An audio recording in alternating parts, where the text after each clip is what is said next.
بچے ابھی ٹیوشن گئے ہیں اور میں کمرہ صاف کر رہی ہوں۔ یہ کام شاید چھوٹا لگے لیکن صفائی زندگی میں بہت ضروری ہے۔ جب کمرہ صاف ہو تو دل کو سکون ملتا ہے اور پڑھائی بھی اچھے سے ہوتی ہے۔ گندی جگہ پر نہ دماغ لگتا ہے اور نہ دل خوش رہتا ہے۔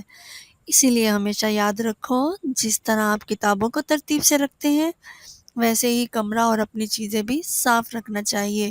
کیوں بچوں، صاف ماحول انسان کی عادتوں کو اچھا بناتا ہے اور دوسروں پر بھی اچھا اثر ڈالتا ہے۔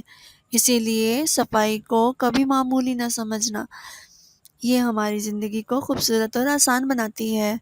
اللہ کرے سب بچے ہمیشہ صاف ستھری عادتوں والے بنیں، دوسروں کو سکون دیں اور اپنی زندگی کو خوبصورت بنائیں۔ آمین۔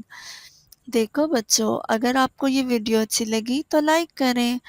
کل ملتے ہیں نئی ویڈیو کے ساتھ۔ چینل کو سبسکرائب ضرور کریں۔ ہمارے چینل کا نام ہے روشنی کی دنیا۔ روشنی پھیلائیں اپنی اچھی باتوں سے، اپنی اچھی عادتوں سے۔